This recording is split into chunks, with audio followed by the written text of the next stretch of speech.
Hello student, आज की इस वीडियो में class 9th geography chapter number 2 जिसका नाम है भारत का भौतिक स्वरूप। तो हम लोग इस चैप्टर के 30 ऑब्जेक्टिव मोस्ट वीवीआई जो ऑब्जेक्टिव क्वेश्चन है वो आज की इस वीडियो में करने वाले हैं। 30 प्लस ऑब्जेक्टिव क्वेश्चंस, तो आप लोग बने रहिएगा। चैप्टर 1 का हमने करा दिया है, तो आप लोग जा करके उसको चैनल पर देख सकते हैं।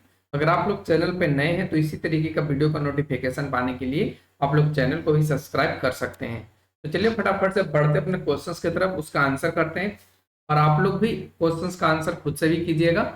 और जो क्वेश्चंस का आंसर आपको कमेंट सेक्शन में करने के लिए बताया जाए तो उन प्रश्नों का आंसर आप कमेंट सेक्शन में जरूर लिखिएगा, ताकि इससे पता चल सकेगा कि आपको याद कितना है। ठीक है, अब बढ़ते क्वेश्चन नंबर फर्स्ट पे, जिसमें पूछा गया है कि एक स्थलीय भाग जो तीन ओर से समुद्र से घिरा हो उसे क्या कहते हैं। तो जो तीन ओर से घिरा हुआ जो स्थल सीमा होता है किससे, समुद्र से, उसको हम लोग बोलते हैं द्वीप।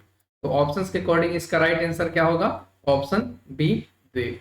अगला क्वेश्चन आता है क्वेश्चन नंबर 2, जिसमें पूछा गया है कि निम्नलिखित में से कौन सी चोटी भारत में नहीं है। ये आपसे पूछा गया कि कौन सी चोटी भारत में नहीं है। तो ऑप्शंस के अकॉर्डिंग आपका क्या सही जवाब होगा? अगर हम केटू की बात करें तो ये भारत में है, नंदा देवी भारत में ही है, और कामेट भी आपका भारत में है। तो बचा ऑप्शन बी, यानी माउंट एवरेस्ट जो है वो आपका भारत में नहीं है। ये आपका किस राज्य किस देश में है? तो आपका नेपाल में। ध्यान रखना है। अगला क्वेश्चन आता है 3 नंबर, जिसमें पूछा गया कि भारत का सबसे प्राचीन भूखंड निम्न में से कौन सा है। ऑप्शंस दिए गए हैं। ऑप्शन ए में प्रायद्वीपीय पठार, बी में विशाल मैदान, सी में उत्तर का पर्वतीय भाग, और ऑप्शन डी में तटीय भाग। इसका राइट आंसर क्या बनेगा? प्रायद्वीपीय पठार, ऑप्शन ए। अगला क्वेश्चन है सैडल चोटी की ऊंचाई कितनी है। ऑप्शंस दिए गए हैं। ऑप्शन ए में 515 मीटर, बी में 460 मीटर, सी में 462 मीटर, और डी में 738 मीटर। तो जो सैडल चोटी है इसकी ऊंचाई कहीं कहीं आपको 732 मीटर भी देखने को मिलेगा, और कहीं कहीं आपको 738 मीटर भी मिलेगा। दोनों में से कोई एक ही रहेगा। अगर दोनों रहे तो आप 738 को मारिएगा। ठीक है, तो ऑप्शन डी बिल्कुल यहाँ से राइट हो जाएगा। अगला क्वेश्चन 5 नंबर, भारत का एकमात्र सक्रिय ज्वालामुखी कहाँ स्थित है। देखिए, सक्रिय ज्वालामुखी का मतलब ये हुआ कि वैसा स्थल, ठीक है, चाहे वैसा जगह जहाँ पे ये जो ज्वालामुखी है अभी भी यहाँ पे ज्वालामुखी आते रहता है। तो कौन सा द्वीप है? ऑप्शन दिए गए हैं। ऑप्शन ए में माजुली द्वीप, ऑप्शन बी में बैरन द्वीप, ऑप्शन सी में लक्षद्वीप, और ऑप्शन डी में शहीद द्वीप। इसका सही जवाब कौन सा होगा? बैरन द्वीप। अगर आपसे ये पूछ लिया जाए कि बैरन द्वीप कहाँ है, तो आपको पता होना चाहिए कि ये अंडमान निकोबार द्वीप समूह में है। कहाँ पे है? अंडमान निकोबार द्वीप समूह में स्थित है। ठीक है, तो ध्यान रखना है। अगला क्वेश्चन आता है 6 नंबर, जिसमें पूछा गया है कि भारत में खारे पानी का सबसे बड़ी झील कौन सी है। खारे पानी की बात किया है और एक मीठे पानी का होता है। तो ये आपका खारे पानी की बात किया है कि भारत में खारे पानी का झील जो है सबसे बड़ी, वो कौन सी है? क्या वेम्बनाड है, कोलेरू है, पुलिकट है, या चिल्का है?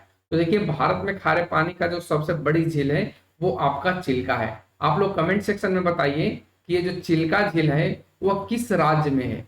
जो चिल्का झील है वह किस राज्य में है, ये आपसे पूछा गया है क्वेश्चन, जो आपको कमेंट सेक्शन में बताना है।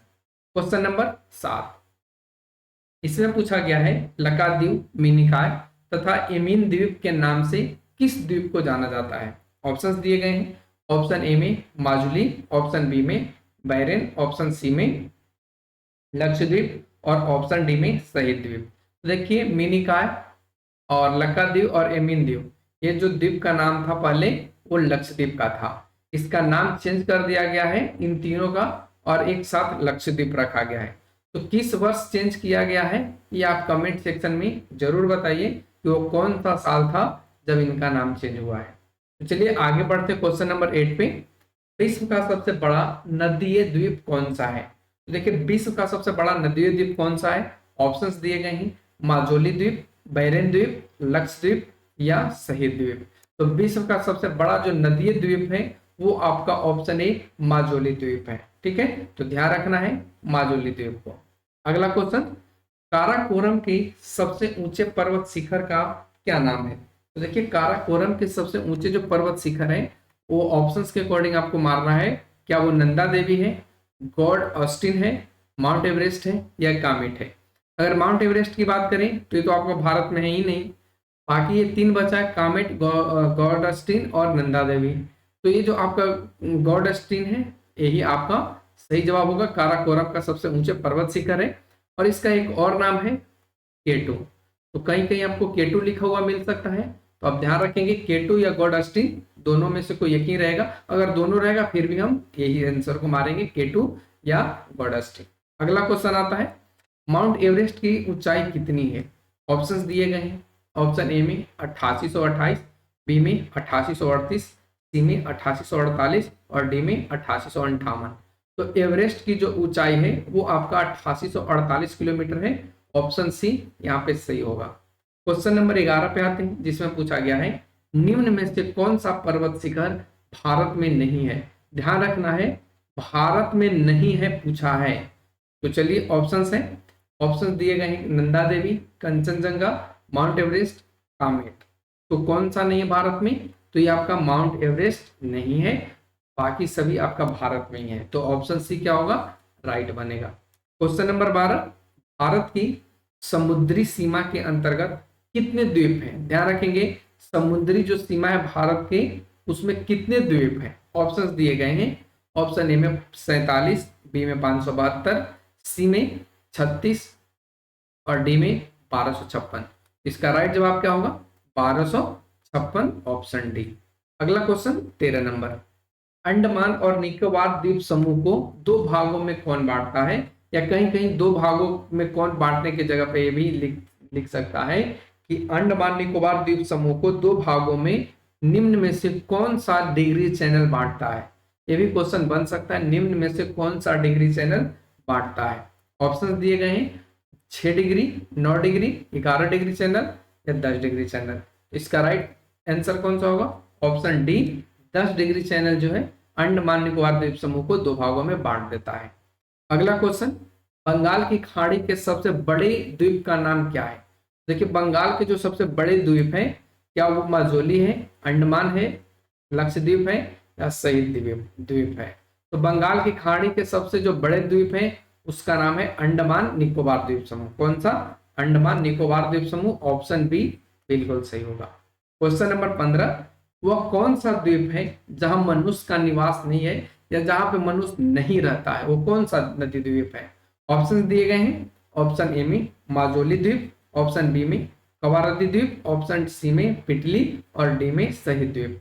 तो जहां पे मनुष्य नहीं रहता है वो आपका ऑप्शन सी होगा, पिटली द्वीप। ठीक है, पिटली द्वीप पे कोई भी मनुष्य नहीं रहता है। क्वेश्चन नंबर 16, पूर्वी तटीय मैदान के दक्षिण भाग को किस नाम से जाना जाता है। ध्यान रखना यहाँ पे कंफ्यूजन हो जाता है उत्तरी और दक्षिणी में। ठीक है, यहाँ पे दक्षिणी की बात किया, दक्षिणी भाग को किस नाम से जाना जाता है। ऑप्शंस दिए गए हैं गोलकुंडा, कोरोमंडल, कोकण और मलाबार। तो देखिए दक्षिणी भाग को कोरोमंडल के नाम से जाना जाता है, तो ऑप्शन बी यहाँ पे सही होगा। अगला क्वेश्चन, मुंबई तथा गोवा किस तटीय भाग पर स्थित है। तो देखिए मुंबई तथा जो गोवा है ये आपका उत्तरी भाग पर है। कौन से भाग पे, उत्तरी भाग पे।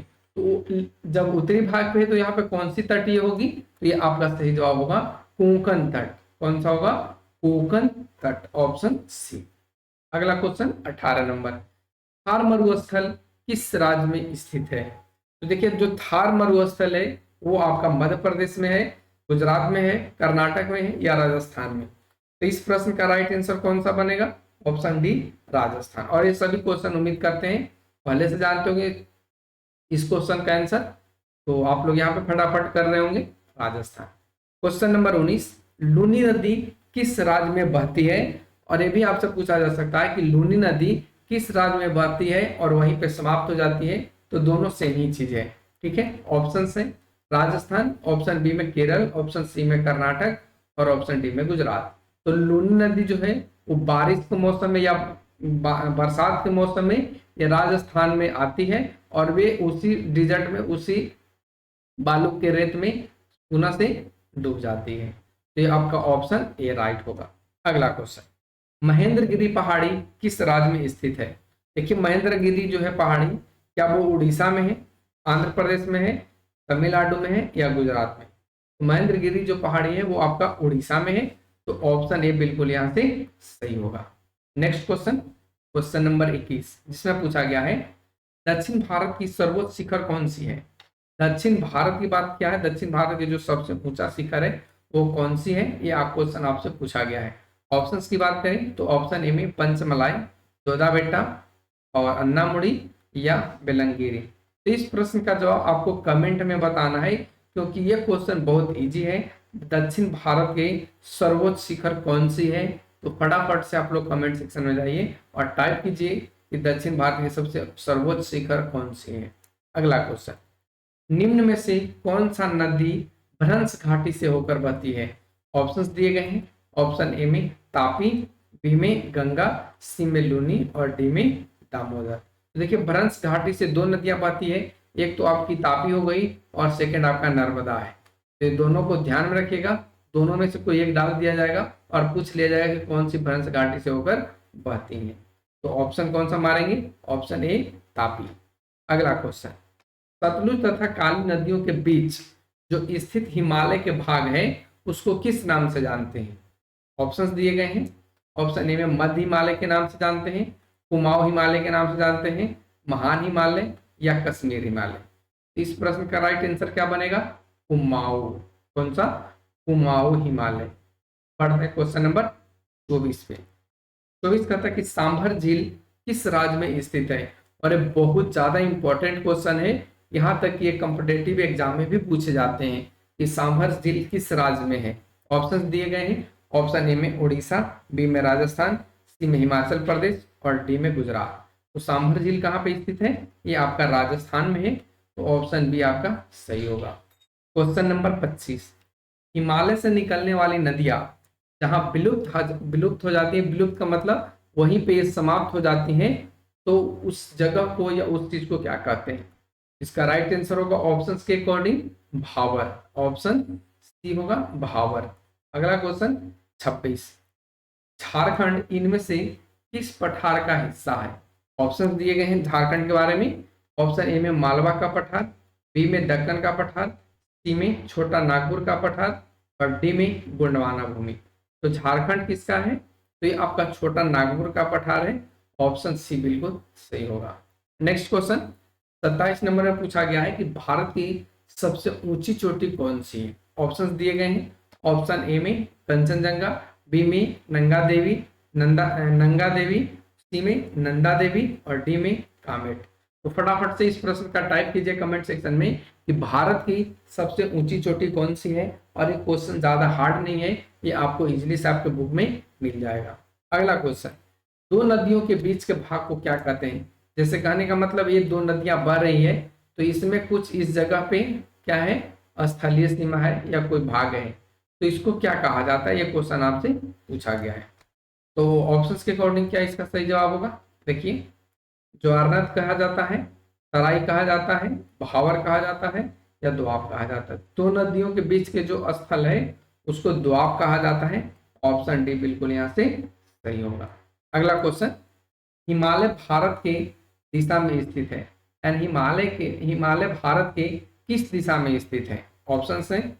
ऑप्शंस की बात करें तो आप देखेंगे यहाँ पे उत्तर, पूर्व, पश्चिमी या उत्तर पूर्वी या उत्तर पूर्व। तो हिमालय भारत के किस दिशा में स्थित है, तो ये आपका उत्तर में है। ऑप्शन ए बिल्कुल यहाँ से सही होगा। नेक्स्ट क्वेश्चन, बिहार का शोक किस नदी को कहा जाता है। ऑप्शंस दिए गए बिहार के शोक के बारे में। क्या ये गंगा नदी को कहा जाता है, सोन नदी को कहा जाता है, गोमती को कहा जाता है या इसको कोसी को कहा जाता है। तो बिहार का शोक किस नदी को कहा जाता है, तो ऑप्शन डी कोसी को। ठीक है, तो इस तरीके से हमने यहाँ पे आपको 30 क्वेश्चन करा दिया है। आप लोगों को कैसा लगा वीडियो, आगे आने वाले वीडियो के लिए आप लोग चैनल को सब्सक्राइब कर लीजिए। Thanks for watching, take care, bye bye.